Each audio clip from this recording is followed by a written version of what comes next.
Okay, have you ever been surprised by the intensity of a romantic attraction you have for someone? Your friends might be calling it a crush, but you don't feel like it's a crush. It's really overwhelming.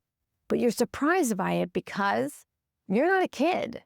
You're not 14, 15, 20, 25. You're an adult. You're over 30, you're over 40, you're over 50. You could be any age. And you have this intense attraction for another person. You think about them all the time. You imagine what life would be like if you were dating. You have a banter. You're wondering what they're thinking about you, whether this is ever going to blossom into more. You have this intense desire to be with them. You feel like a kid, but you're an adult. How is this happening to you? How are you so obsessed with this person? Well, this could be limerence, an intense romantic attraction for another person that can often be lopsided, with one party really desiring the other and wanting to form a relationship, while the other person's sort of wishy-washy back and forth. And while friends might say, oh, this is just a crush, let it go. If you feel limerence for someone, it's not something you feel able to let go of right away. You might not want to let it go, even if it's not going anywhere. You want to be with this person so badly. You feel addicted to them. You feel addicted to this person. Limerence is not a crush. They're not the same thing. A crush is lighter. You flirt a little bit, but you can get back to work. You can focus on what you need to do. Whereas limerence feels intense and brings up anxiety and discomfort and worry.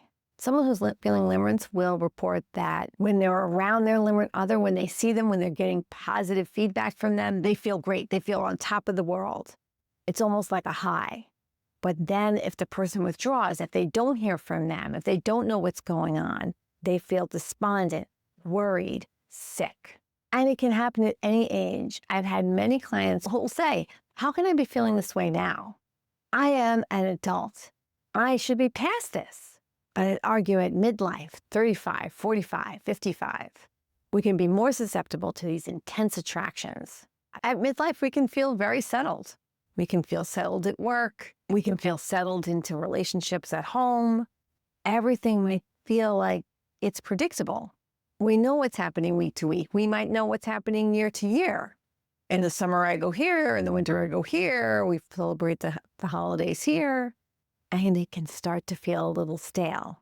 But instead of trying to bring in something new, instead of trying to invite in novelty, we might try to look for excitement in someone else. So we meet someone, maybe they come into work every once in a while, maybe there's someone we knew when we were younger, maybe they're long distance, and we might build them up into more in our minds than they actually are. We can create a whole narrative about them. We can fill in the blanks of what we don't know with just the best possible options.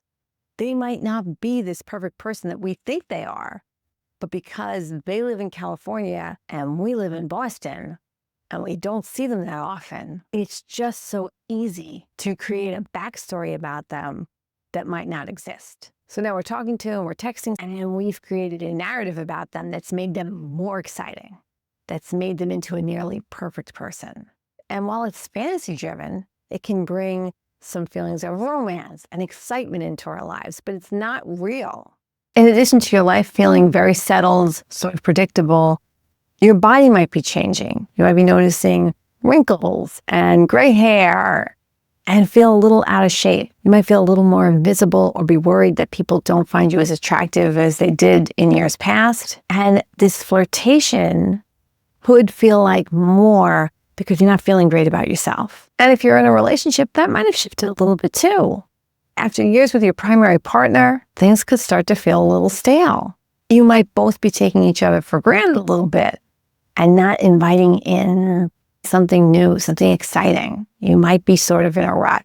You know, those early love feelings that you had when you first started dating might have faded a while ago, and you haven't really made a plan to get back there. That can also leave you susceptible to limerence. You might notice someone and start flirting with them or innocently texting and suddenly feel giddy and excited about these conversations you have every day. And even though you don't know them very well, part of your brain is like, oh, I haven't felt this way in a long time. This is very exciting. It's so easy to build a small connection up into something bigger, something more. Limerence can leave you susceptible to last chance thinking.